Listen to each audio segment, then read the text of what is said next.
This is Salinas Valley State Prison. It's essentially the end of the line. The worst of California's criminal offenders get sent here. This year they're on track to have over 700 assaults. They're letting us inside to have a look because that's progress. It used to be so much worse.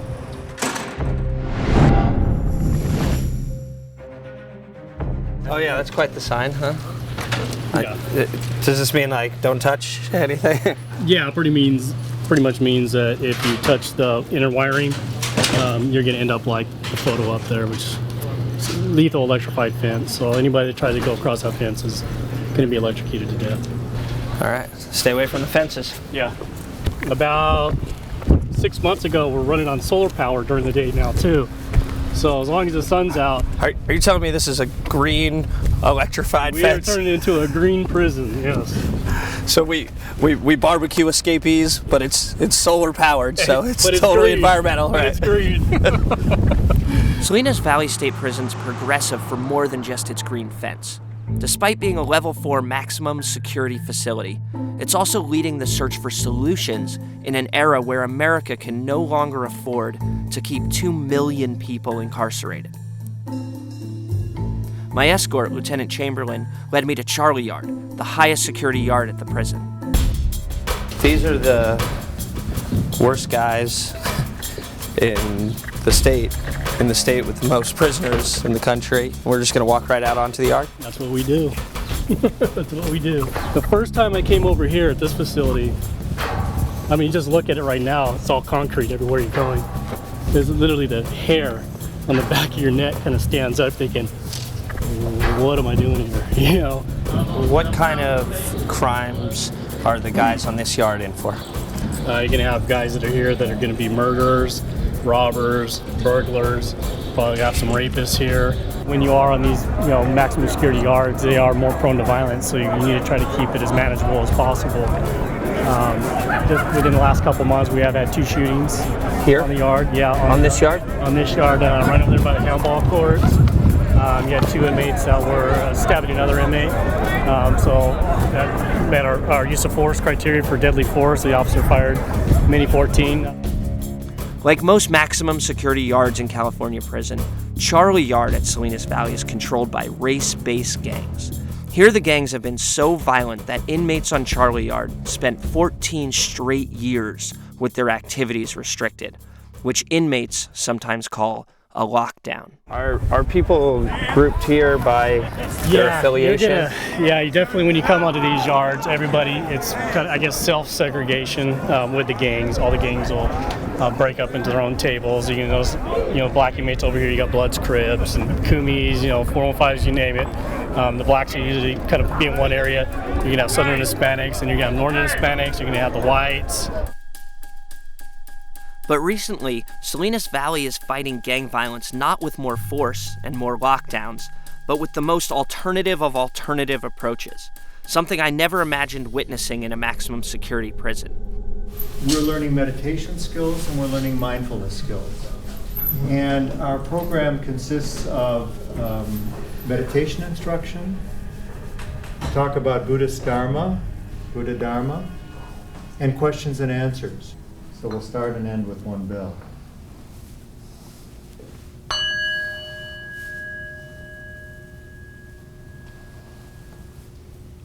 When I came in, I saw everybody meditating. I saw you guys, praying. But I gotta admit, it's pretty striking to see it when you have to wear the cuffs. If anything, it will help the practice because it brings us to more of awareness of our present condition. Since Salinas Valley began implementing rehab programs like these a couple of years back, Charlie Yard has come off of its restricted status. That's an important lesson at a time when America is trying to downsize its prison populations.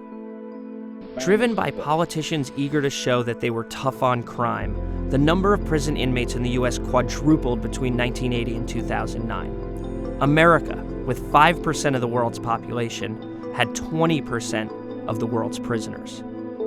For 30 years, the idea for stopping crime has been effectively to just lock everybody up in places like this.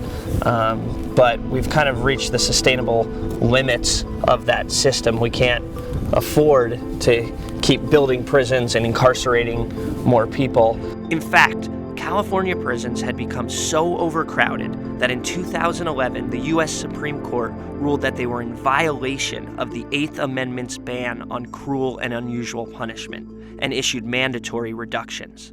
That meant that the criminals in places like this could be coming to streets like yours.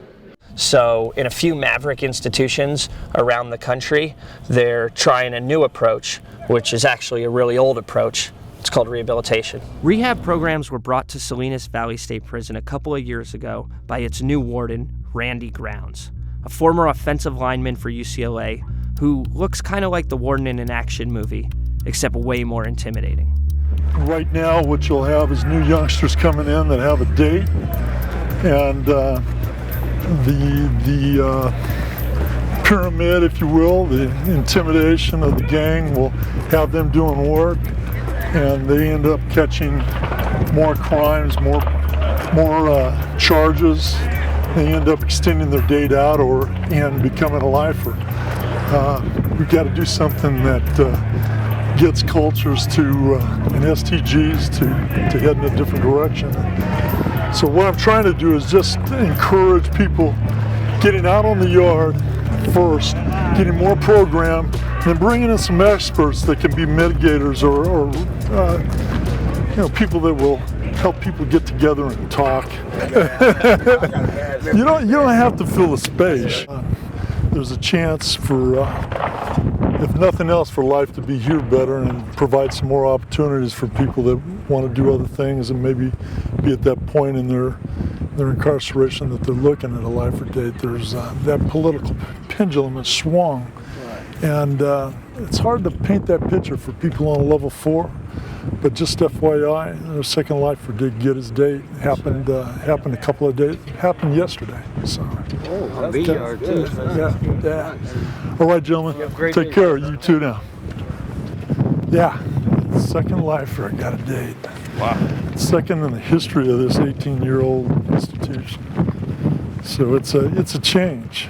He's been away, locked up for when he's young and dumb and feeling cocky. But now he's stopping, cause he's tired of feeling lost in the faces of his family and wife. He's finally caught him, hence the problem. All this kumbaya was making me feel warm and fuzzy. I almost forgot that I was hanging out with 900 murderers. And then the shit hit the fan. It's day 2 at the prison, just got here, and there's already stabbing this morning. I think it was on B yard. We don't know what gangs are involved or anything, but we know the guy's in bad shape. We came to Salinas Valley State Prison to look at an improbable experiment in rehabilitation. But the reality of rehab at a maximum security prison is that there's a power opposed to it. The prison gangs, who have gotten used to running things after 30 years of mass incarceration. Apparently what went on this morning was what they call a removal. They're trying to get a guy out of the gang. So 2 inmates jumped, stabbed, shanked another inmate, and it's serious enough that they had to call in the helicopter to life flight him out of here to a trauma facility. But even though violence is down, there's still 700 violent incidents a year at this prison, and this morning was one of them. The guy who got assaulted is right there in the ambulance now. It's headed out to the flight line.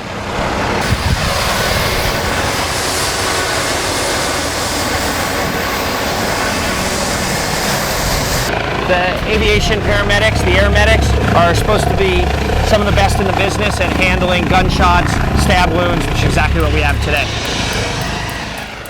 By the time we follow Warden Grounds back into the prison, the investigation into the morning's stabbing is already underway, starting with the recovered weapons. All right. Is that out there this afternoon? Yes, sir. Wow. This is from today? What is that? Any manufactured weapon. So they come up and they try and put it between those vertebrae right there. It's a killer. plastic maybe. So heated up plastic rolled. How many weapons you Hey, got? how many weapons were recovered from the crime scene? 2 from the crime scene.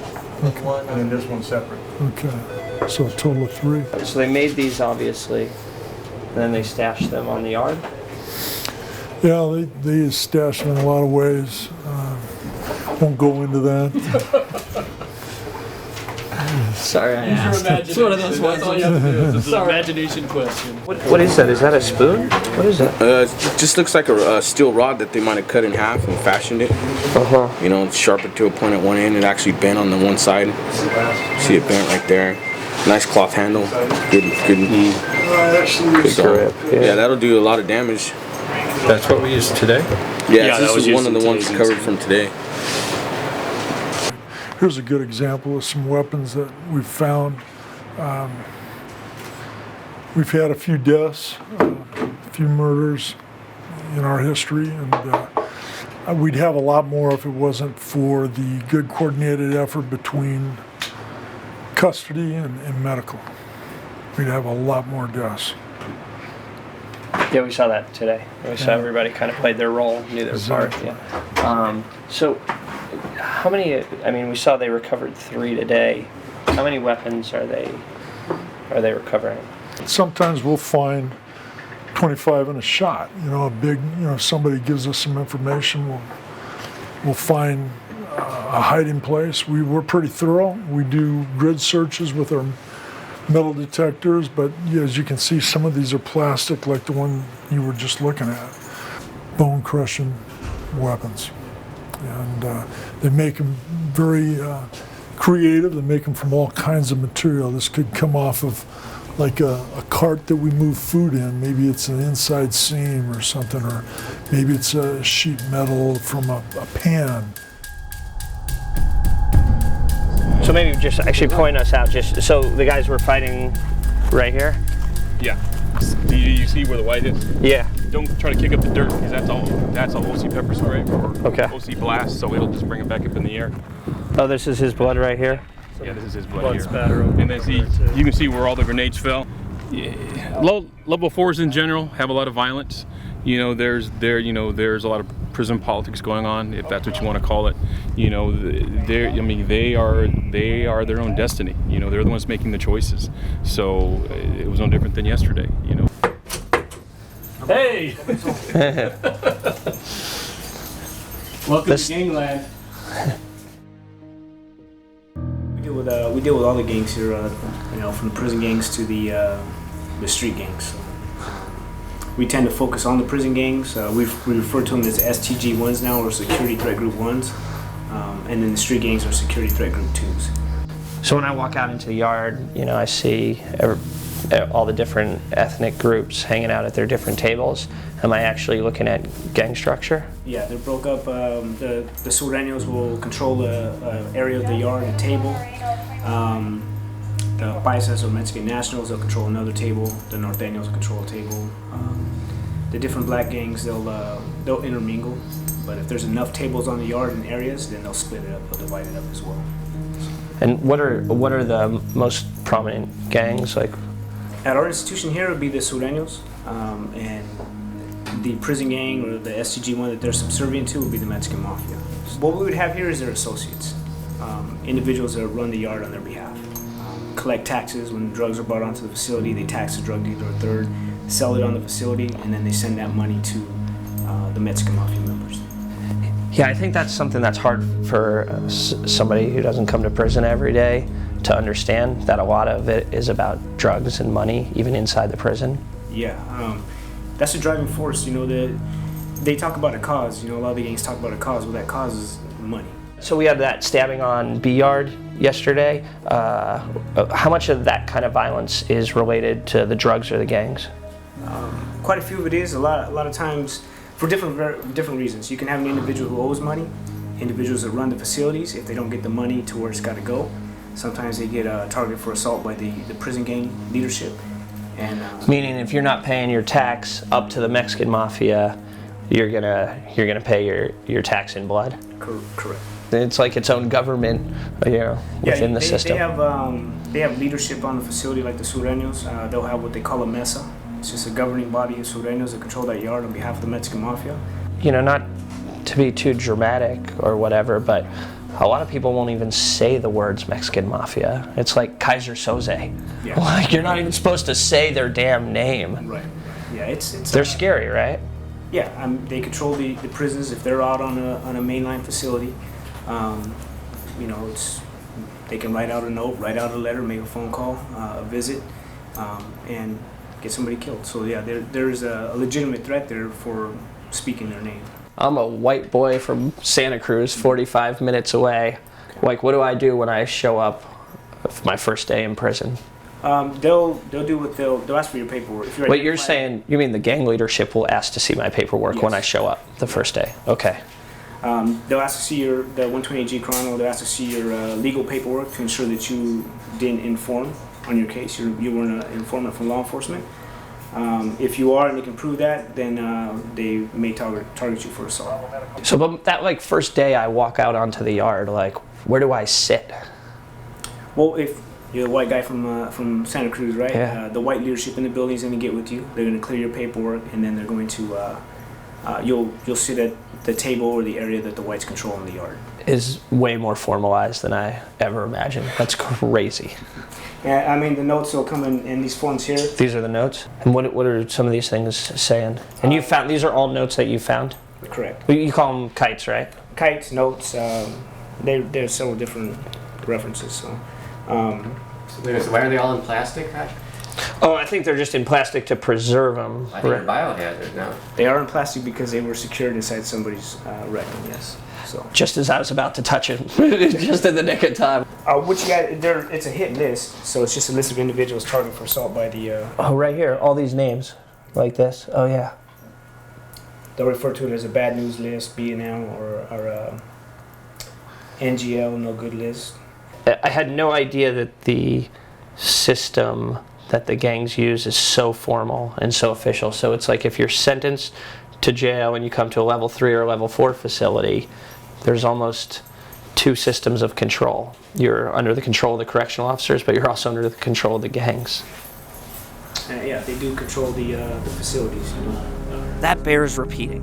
Sergeant Valdez just told me that gangs control the inmates. A reality corroborated by Donnie, a former gang leader who reported to the Aryan Brotherhood, a prison gang allegedly responsible for 20% of the murders in the federal prison system. The shot caller comes up and says, he'll send he'll send like a lieutenant or something like that. You know what I mean? Maybe somebody he trusts. Check your paperwork and say, hey, look, man, have your paperwork. Let me run it. And that's what they do. You know? Yeah. They want to make sure, even though they know why you're there, they want to make sure they got somebody who's legit. One way that officers try to break the power of the gangs is by trying to cut off their money supply and seizing the contraband that they sell to other inmates. And one way they do this is with a highly trained canine unit. We're about to meet the canine unit. The inmates are out in the yard, and the canine unit's going in to search some of the cells right now, see if they can pick up any contraband. So I usually go through first, make sure there's nothing here that's going to hurt the dog. You know, inmates don't have hot pots and stuff, so make sure that's all turned on. They don't spill hot water on themselves. Right. Dog's going through right now, jumping up on the racks. It's all the way up on the top rack. It's kind of sniffing the mattress, basically everything. Kind of covering most of the corners of the cell. He's pretty calm right now, so it doesn't look like he's hit on anything. So as you can see, that took, what, a minute? Right. Yeah, so, right. You know, like I said, 5 dogs, we could go through this whole building and It's great. Well, we didn't find anything today, but sure doesn't mean it's not out there. The cliche in the media is that America is the land of ever-increasing prison populations. But what Orange is the New Black won't tell you is that 5 years ago, America's prisons reached their maximum capacities, and now inmate numbers are actually declining. For better or worse, felons are being released to the streets, bringing prison culture with them. So one of the most violent prisons in California has been trying to reform that culture with rehab programs. But change is hard. Prison's this funny thing where it looks like nothing's happening. I mean, they call it timeless time for a reason, but underneath the surface there's a lot happening. There's a lot of racial politics, there's a lot of tension, a lot of games being played. Got nothing to do, they're going to come up with something to do. And then, just like the day that preceded it, another incident. This time, a riot involving about 30 inmates at an adjacent facility. Although Salinas Valley State Prison violence is down, 700 incidents per year still breaks down to about 2 per day. Still not sure if it was Northern Hispanics or Southern Hispanic gangs against whites. And that equals a lot more work to be done. There it is. Everybody laying straight down. And here's the vicious cycle of violence. Inmates join ethnic-based gangs for protection in prison. But then they have to do what the gangs order them to do, including fight with inmates of other ethnic groups. Basically what I'm seeing is a snapshot ethnic demographic makeup of the housing units of the prison cells. The correctional officers tell me that it's grouped mostly by gang affiliation, right? So you can see that's the only safe way to house people in cells together. One of the old issues was everything is race-based. You're doing racial segregation. It's easy for somebody on the streets to sit there and say, hey, you're racially segregating. No, we're segregating by gang, because if you try to put two opposing gang members in the same cell, they're going to stab each other. They are going to stab each other. I'm going to try and talk to some of the inmates. I suspect what you'll see is that nobody wants to talk to me. The gang politics are so strong that they can't actually speak without permission. So you see they'll be polite, but nobody will be willing to engage.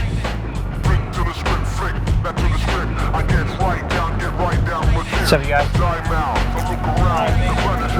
No cameras?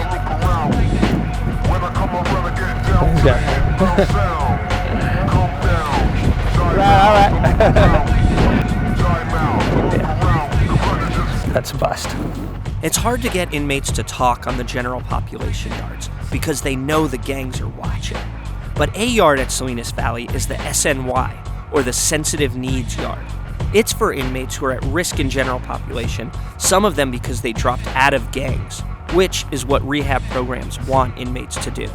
The SNY yard at Salinas is also level 4, maximum security like the rest of the prison. But here you can actually talk to some more interesting inmates, like Trixie. When I decided to leave the gang, I decided to work with this and find out myself, why do I like men? Why do I feel like a woman? Why this? And this and that. And as I seen psychologists, psychologists and all that, we came to the conclusion that I am transgender. Right. And that's why I felt the way I felt. So on top of your crime, you have... Slapped with 15 years. You have 15 years for being part of the gang? Yeah, and my crime had nothing to do. My crime had nothing to do with how do you call it? Yeah. With the benefiting the gang. Right. I just want to know how important the gangs are in prison. In prison, the gangs are your life, and to me, when I was an active gang member, my homies meant everything to me. It got to a point where it's kind of sad, but it's true. My homies were more important than my family. When you come in, the officers, when you're stripped down and you get dressed to be an inmate, to do your time, where do you come from, sir? I come from the Maravilla gang. I'm from East Los Angeles. You're a Southern Hispanic. You go over there. So they label you off the top. So when you get into the prison yard, everyone already knows what set you belong to. Yeah, and then once you're here, and you were in it for a long time, right? You were 6 years. You're a shot caller, all that stuff. I ran yards. You did. I put a lot of people in this yard. And why would you say go stick someone? What would they have done that would make you call a hit on them? Snitch. Work with staff. Betrayal to our ways. That's the ultimate sin, is to betray your own homies. Right. And how to call it. And fail to put in work when asked. What do you mean by put in work? Put in work if, sometimes you gotta go to one of your enemies and make an example of who you are. You earn your respect by stabbing people. Putting in work. putting in were hurting them. You know, really taking their wind out. And the term was with a knife. When you have a knife, is use it or wear it. Do you feel bad about the people you ordered hits on? No, because they deserve it. It's just the way it works, you know. So I just came over from Delta Yard and the GP yard. Nobody would talk to me. They're not supposed to. If they talk to you, they're contributing to, they're exposing. Like the questions you ask, it would be like a debriefing question. Yeah. You know, so they would get dealt with, definitely. They can't even talk to officers. So what would happen if those guys talked to me? If there's nobody in the yard that's running it, I get away with it, but I doubt it. They can get hurt. Actually, I came in with 10. Yeah. Then I picked up 15, and then I picked up 10, and then I picked up 5. So you could have been out. Oh yeah. I could have been out a long time ago. And all that. I could have been out like, that's the game. Yeah. I left. Yeah. Salinas Valley State Prison is comprised of several units. There's the general population yards where the majority of inmates are housed. But there's also another unit, and this is where the prison's suspected gang leaders and most violent inmates are harbored.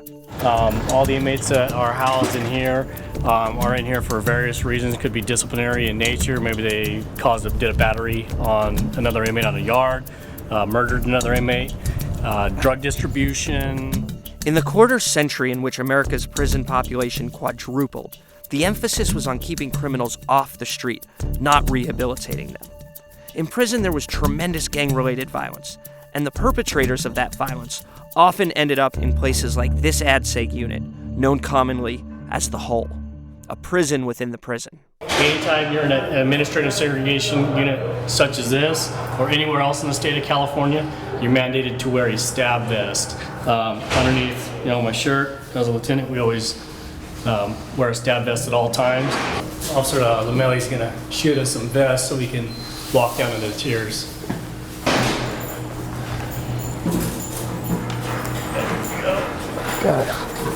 I'm assuming this is called a stab vest because it's supposed to prevent me from getting stabbed? Yeah, it says we're ready to go. Let's do this. All right. Okay, so when we're going here, let's not go too close to the doors. We'll stay over towards the side. Okay.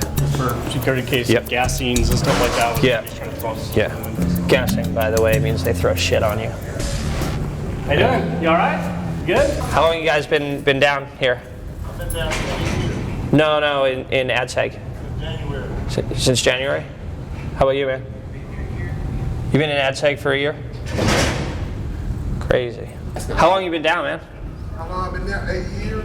How many you got? You got a determinate sentence? Nah, I got like 9 more left. A little bit of time. Yeah. 17 total. So they get this a couple hours, 10 hours a week? 10 hours a week. You come out in here? They come in here. Staff will close, the guy will be cuffed up.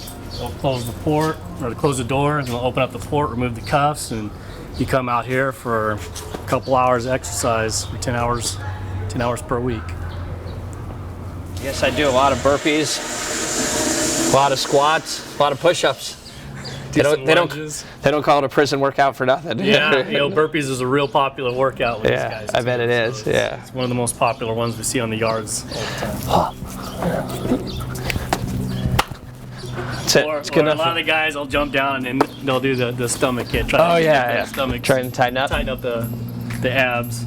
To reduce the violence that lands people in places like ADSEG, when Warden Randy Grounds walks around asking maximum security inmates to talk about their feelings, it's a huge shift in mindset. I'd like to chat a little bit about counsel and what it means to you, what you've learned or what your experience has been like. I think counsel is pretty great for shows people that they can open up, they can change. So many of us go under the same impression that we got to be that hard individual that we're not allowed to feel nothing. Being S&Y, we're allowed to see that, hey, yeah, we can change, and there is an alternative way instead of just promoting violence. Here it gives us a chance to open up to one another and share each other's stories that normally that we wouldn't do on any other yard. Being over here, we're allowed to interact with all the groups. That's why on the yard you normally see whites, blacks, Mexicans, Indians, everyone programming together. It just goes and shows, and we sit down, hey, all our stories are different places, but still the same story. Right. Yeah. Sharing something personal with somebody inside of a level 4 meant you were either weak or you were just going to get pounded into the ground. Warden Grounds has rehab programs at Salinas Valley, even though half the inmates are serving life sentences and won't have a chance at parole until they do at least a quarter of a century behind bars. But a chance creates hope, and hope reduces violence. And welcome back to beautiful Salinas Valley State Prison. You too can enjoy a fun-filled weekend in a high maximum security prison overlooking the beautiful Salinas Valley. Salinas Valley. You know, if it wasn't for the guard towers, the electric fence, the concertina wires, and the prison, it wouldn't be so bad. Oh, and the several hundred inmates serving 25 years to life. Forgot about that.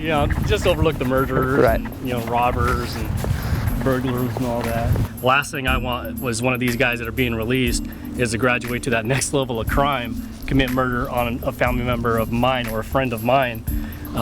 And everybody needs to have that mindset in this entire country, not just California, it's this entire country.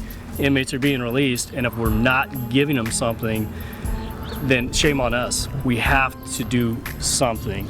And by offering programs, we're taking steps. They're slow steps, but you gotta crawl before you walk, so that's what we're doing here. You got the chapel. Hey, how you doing? All right. Chapel, how you doing? Good to see you. All right, good to see you too. I think that's probably one of the things that we struggle with most as men, is how to take the high road in a situation of disrespect. And that personal accountability, that personal responsibility that you're talking about, it has ramifications like that pond and that pebble in that pond that you won't see, but I tell you, they're there. And it affects the yard, it affects the other inmates, it affects the staff. You're really holding the key to that. You're making those decisions, and I just appreciate that as men. I was hoping somebody could maybe tell me what this group is all about. It's a lifers group, and it's it allows us to develop an understanding of all the resources that are available both in the prison and outside the prison for possible parole, so that we can get on with our lives and put all of this behind us. So just forgive my ignorance, but lifer means that you have a life sentence? Yeah, I've been down for 38 years. Are there other people who are up for parole? You are too? Yeah. My fellow veteran over here? I'm going in July. You are? After 21 years. 21 years. Wow. Wow. And do you have any way to assess like what the odds are of making parole? My odds now, since I have all these groups and I'm learning about insight, victims awareness, empathy, and sympathy for the victims that I cause detrimental harm to, probably good chance. I'd say about 70-30. I mean, a lot of you guys have been down a long time. Do you ever think like, holy shit, like now I might actually get out and like the world's changed a lot and I got to figure out how I'm going to fit in this new world if I get out? Everybody in here is a lifer. Everybody in here is a life sentence. The only way we're making it out is through the parole board. A lot of guys in here are ex-gang members. A lot of guys in here are ex-drug addicts, alcoholics. And so making the change, all these groups, they talked about the groups earlier. A lot of us here have been down, like you said, 20 years, 25 years. Some of these guys in here have been down 30 years, 40 years. We're learning from each other. Has anybody from this group been paroled? Yeah, I got granted parole. You did? Yeah. You have a date? I'm waiting on that right now. I got granted parole in December. The governor approved my parole in March, and I signed my parole papers, and I'm just waiting for a date now. So hopefully within the next couple of months, yeah, after 25 years. Wow. How long have you been clean? 15. 15 years. Yeah. So you used for your first decade in prison? I did a lot for my first decade in prison. Yeah. Why are these guys all laughing right now? What do they know that I don't know? Well, the fact that I'm still here in a level 4 prison after 15 years of clean time tells a lot of these guys that I got into a lot of trouble when I first got locked up. Who's eligible for parole in the next couple of years? How did you get from like a regular yard, a mainline yard, to an SNY yard? I had to drop out and debrief. You debriefed. So you're in the gangs? Yeah. And then you debriefed? Yeah. What's that mean? You gotta give up. You gotta give up the gang life. You know what I mean? You gotta give up the way of life you were living on the main line, as far as hurting people. You know, plotting on people. You know. Yeah. What gang were you in? I was a skinhead on the main line. And now you're growing it long? Is that now you're the opposite? Yeah. You just wanted your hair back? Was that the whole thing? Pretty much. So you change out to go to work? Is that the idea? Yeah, it's a security thing. You know, they don't want you dressed in plain clothes back here. How many fights you been in? It's a lot. About, I don't know, 25, 30, somewhere around there. I've probably been in about 4 or 5 knife fights. You know what I mean? I've had my hand cut right here. I've had my ear cut. I've had my head stabbed. But you're all right. Yeah, I'm all right, man. I'd have made a good Navy SEAL, I tell you. I've never been stabbed, man. Or shot. So you were a good Navy SEAL. Yeah, I guess. Or lucky. So you ordered guys to get hit? Yeah, because you were a shot caller. Yeah, sure. Yeah. I was on a couple rings of the ladder, so to speak. I wasn't real high, you know what I mean? I knew a lot of people, had a lot of influence, but I was a quick learner. Yeah. You know what I mean? Of the politics, and that's probably what saved me from either getting butchered or killed. You know what I mean? Yeah. Prison was a hard life. I'm glad to be over here. Glad to be out of that mess. So this is a success story. Donnie's the success story. That's the whole point, is to get a guy like that from being a shot caller in the main yards to coming over, having a heart change, as the warden describes it, and with a little hope of maybe getting out one day.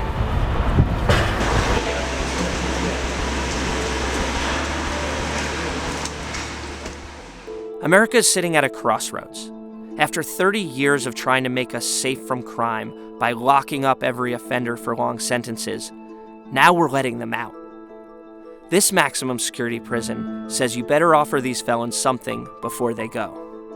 So basically, when you're just doing that and you're not offering anything, what are you doing? You're warehousing. Right. You're just keeping them in here to keep them out of society until the courts say they're able to be released, right. And then we let them out. And they got the same mentality, same mindset as when they came in. Probably even a little bit better criminal, you know? Right. So right, because you're a product of your influences. This is like the University of Criminal Activity, you know, so they're going to come in here and improve their skills unless we give them something else to focus on. We have an inmate that's actually paroling out tomorrow, meaning he's getting out. He's been down, he's been incarcerated since 1999, and tomorrow will be his first day of freedom. And so he agreed to talk to us on camera. I just want to see what it's like the night before freedom. Dewan was convicted of mayhem, which is the act of permanently disfiguring or disabling another person. So man, congrats, bro. You must be pretty happy. Yeah. And you've been since 99, right? Yeah, 98, 99. I got locked up in May 31st, 98. Okay, so you're talking 15 years, right? Shit, that's a long time. And when do you get out? I get out tomorrow. I feel 24, 2014. Tomorrow. Yeah, in the morning. Yeah. How do you feel about it? Excited, nervous, a whole bunch of different things. I got this is just a lot to do. You know what I'm saying? I don't know how I'm gonna fit it all in, but you got plenty of time to do it. So you got to tell me what's your bucket list. Like, what do you got to do? I got to get a pulled pork burger from Carl's Jr. If they still sell it. That's #1 on the menu. Then I got to meet my grandson. Yeah. Wow. Yeah. And what are you nervous about? You said you're nervous? Just being successful. Just what? Being successful, having to catch up. Being 38. Got locked up when I was 22. I'm going to be 38 in May, so I got to play catch up with a lot of different things. So, you got a plan for tomorrow when you get out? Yeah. Just ride back, get to know my son again. I got to find my daughter. You know what I'm saying? And talk to her. Yeah. How about work or job? You got a plan for that too? Yeah. I got first thing Yeah, I gotta figure out about that. But, you know, I'm in enrolling school and, you know, try to get a job and all that after that. I can't even imagine. Yeah, when I got locked up, I had a pager, man, and you would have had a bigger camera. And I haven't seen a pager in a while. No. Yeah. Dewan was telling me that the far and away the worst part about being in here is privacy, which you can guess, but he said, like, you know, even if you got to take a shit, you got to do it in front of your roommate. So they made this makeshift curtain that they kind of pull up. That's the only privacy they got. You see the bunks where they sleep. I don't know, this reminds me of something on like a Navy ship or something. I don't know. It's fucking, oh.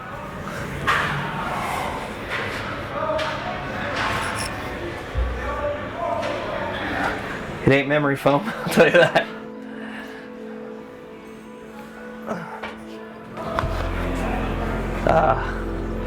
Mass incarceration's pretty mini.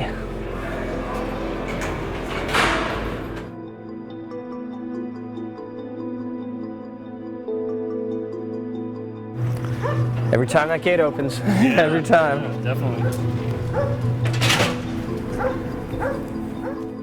Kind of a little known fact, but actually prison populations have been declining for a bunch of reasons. The court's ordering it, there's economic pressure, but that means that more and more inmates are getting paroled and getting let out on the streets, even from a level 4 facility like this. This is like the dumbwaiter for prison. You like throw your ID in there, and he. They're in there. It's like an inmate elevator, basically. Yeah. You throw your ID in there, and then he can check it, make sure we're legit. With all the electronics Yeah. and modern ingenuity we have to get makeshift buckets. What's up, man? How you doing? Good, man. Good. What's up, bro? How you doing, man? I bet you are. How you feeling? Yeah. How'd you sleep? You didn't sleep at all, huh? Not. About 2 hours. Yeah. I can imagine. What's up, man? How you doing? Yeah. Losing your celly, huh? Yeah. Yeah. How you doing? All right. Yeah, I'm all right. You know, just another day at work. You know, for me. Yeah. Yeah, we got one of our fellow inmates going on. Yeah, I was asking him about it yesterday. I was asking if people are like, are you stoked when somebody else gets out? Oh yeah, it's a beautiful thing, 'cause, you know, I mean, it's always good to see somebody get up out of here, man. Yeah. You know? Yeah. That's Maybe on my day. Yeah. When's your day? As of now, ain't no telling. I got to appeal in the courts, but I got a life sentence right now, though. Good morning, everybody. Good morning. How are you? We're good. We're good. Oh my goodness. What's your CDC number? And where are you paroling to? Okay, you got your state ID on you? Okay. And you ready to go? You ready to go, huh? He said he's been ready to go for 15 years. Is that what he said? 15 or 15, yeah. You have your ID?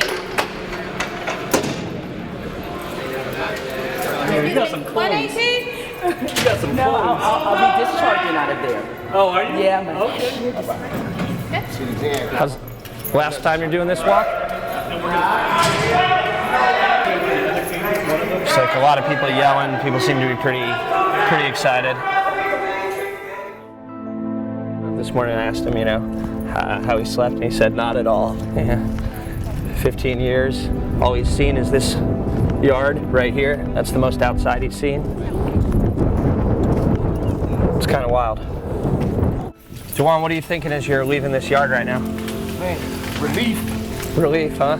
Yeah. I'm happy I never got stabbed and hurt too bad over here. Watch your head going in there. I can't wait to walk through these gates at the end of the day. After we're done filming, I can't even imagine what it's like to walk through for the first time after 15 years. Escort!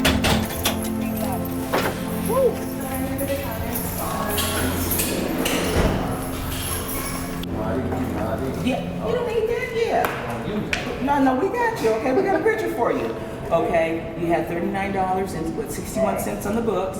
Okay, plus your $200 that the state allows you for a total of $239.61, which you will get when my partner takes you out there. and get you up out of our van, okay? I need a signature there and the date, there and the date. Hey, when we take you out there, you on your own, so like I said, just never give up.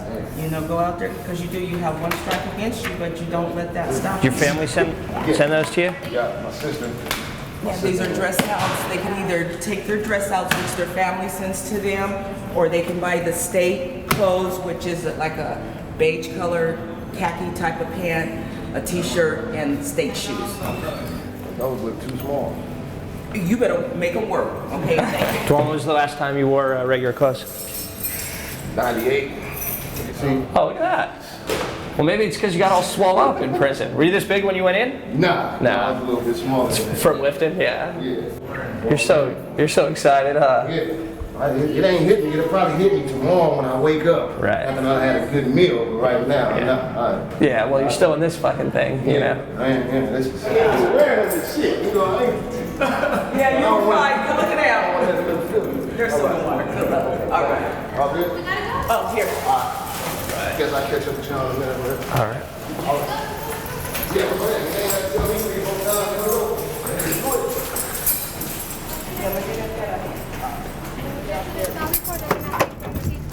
To the Sally Port? Yeah, we're gonna head over to the Sally Port. Auburn. You Auburn. Good luck. Dawn's about 5 minutes from being a free man. And from 15 years in an 8 by 12 foot cell to the streets, DeJuan's world is about to expand exponentially. For 3 decades, we fought crime by building huge prisons and filling them up. Now, for a lot of reasons, including economic, prison populations are declining, and the emphasis is no longer on how many people we can lock up, but on what they've become when they walk out the gate.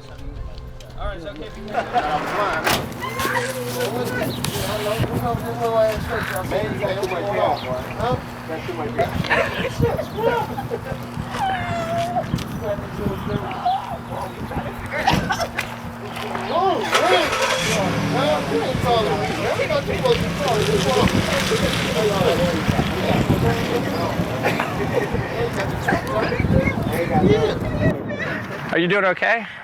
Yeah? Yeah.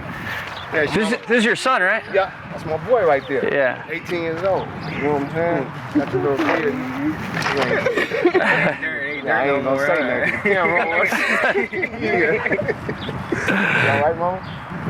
Sure? Yeah, my mom was there. I was telling you about. He was 3 when I got arrested. Yeah. And you just had a baby too, right? Yeah. Congratulations. That's my dad right there. I'm a great granddad. Don't say that. That's awesome. Yeah, I got to drive home. Yeah, I'm okay. You all right, Mom? Yeah. I think so. So what's the plan now? Go get something to eat. Hey, nothing. The plan is Get something to eat and drive we get home. some food. So we're gonna take our time going back. Yeah, I probably have to pull over a couple of times for crying along the way.